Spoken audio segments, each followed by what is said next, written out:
Hi, I'm Ryan and welcome back to my channel. Today is the second video of a three-part series where I'm sharing common mistakes that I've seen being made when people try to lose weight and explaining how to correct or fix each mistake. So these tips in each video will be definitely very helpful for you to lose weight if that's your goal and for you to maintain your weight at a healthy weight. The first mistake that I see being made is turning to fad diets to try to lose weight. So this is a very common mistake, unfortunately. I feel like there's always something new, latest, greatest, crazy diet to try for someone for this extreme weight loss. Fad diets are not needed and there's so many out there, so definitely steer clear of any and all fad diets. Fad diets are often not realistic. These rules in the fad diets are very often hard to work into everyday routine and everyday life, and it's really hard to sustain these changes that are expected or that someone makes in a fad diet. It's just really unrealistic to incorporate them into your everyday life and to maintain that. People may lose weight on them very quickly and drastically and see results, often not in a healthy way, but if someone even sees results with this, it's often really hard to maintain that weight loss that was made. Once they go back to their normal everyday life, that weight comes back on typically. Usually these fad diets are also very restrictive as well, so a lot of them are not healthy. A lot of them are lacking proper nutrition and nutrients that we need for our body to live and survive and feel good and function well. A lot of these diets are also not safe for the body.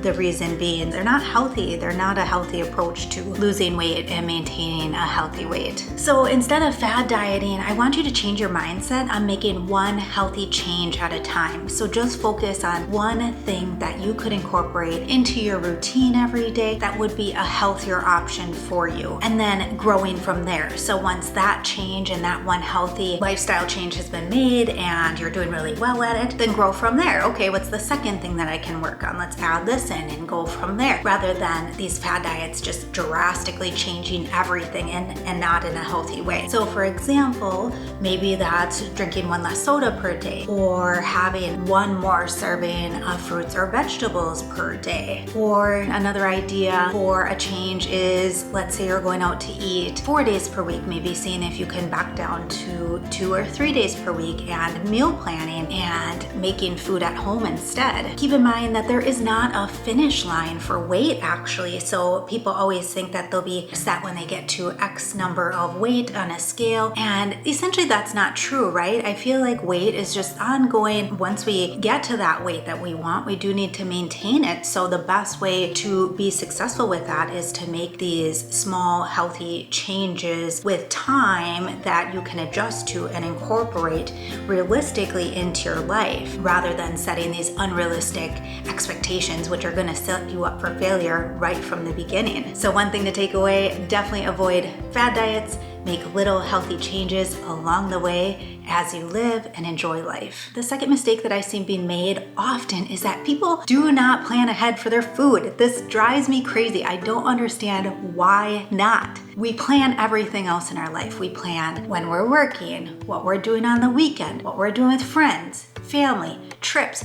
Why don't we plan our food? So this is one thing that sets you up for success on your weight management and weight loss journey. You're less likely to make unhealthy nutrition and eating choices. This is because you can plan those healthy meals and snacks in advance. So that way you're not stuck without food, you're not extremely hungry where you're stopping for fast food on the way home or running out for a lunch quickly on break, or using the vending machine, which usually does not have healthy options. Planning ahead can definitely help with portion control, right? You can kind of plan, measure, and get all those things prepared in advance. So once that portion is gone, that's all that you're having until that next meal that you have planned out. Planning that food in advance helps decrease cravings, making impulse decisions on our food choices, and should help us eat healthier overall if we're planning healthy food into our daily routine. And that way we're less likely to deviate from our weight loss journey and management and and be successful with our weight loss goals. I will tell you that nearly every day when I wake up in the morning or even that night before, I can likely tell you what I will be eating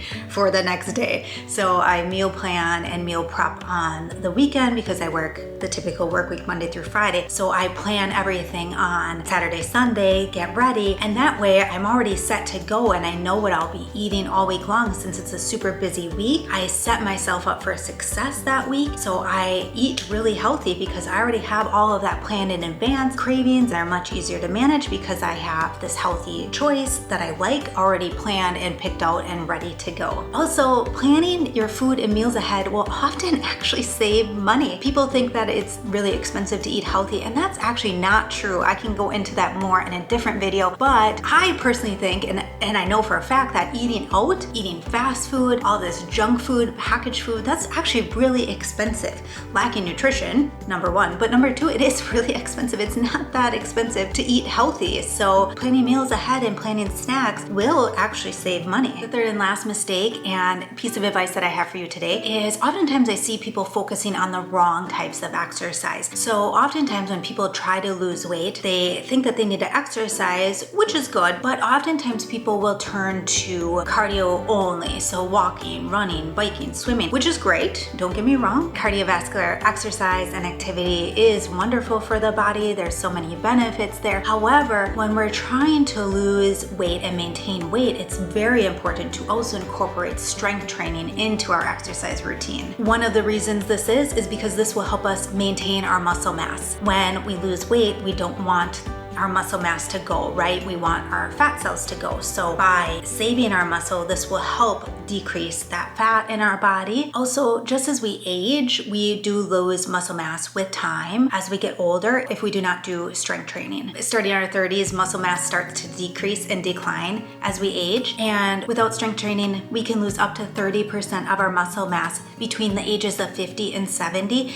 And then at the age of 70 and older, that muscle mass loss is even greater. So that's why incorporating strength training into your exercise routine is really important, not only for weight loss and management, but also that healthy living as we get older in life. The second reason that it's really important to strength train as we try to lose and maintain our weight is that muscle mass is actually metabolically active. So what does that mean? That means that your muscle mass burns calories all the time, even at rest. When you're sleeping, muscle cells actually use calories throughout the day, as opposed to our fat cells will tend to hold calories. Obviously, they like to hold on to calories, so that muscle mass will burn it. So by maintaining our muscle and putting more muscle on our body frame, that will help our overall metabolism and help us achieve our healthy weight and maintain that throughout life. So I'm a really tiny person. I'm only 5 feet tall. I'm, let's see, I think just over 100 pounds. I don't know. I don't go off of weight. I go off of how I look, how I feel. A lot of my body is made up of muscle because I do focus a lot on strength training, and I feel like I can eat a lot for my body size. I feel like I am hungry. I focus on nutrient-dense foods and foods that are really healthy and that will fuel my body, and I can actually eat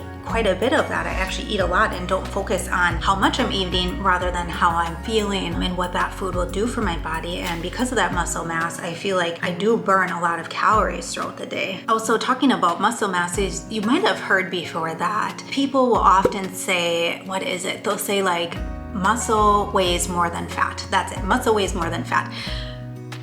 Not true. A pound of muscle equals a pound of fat.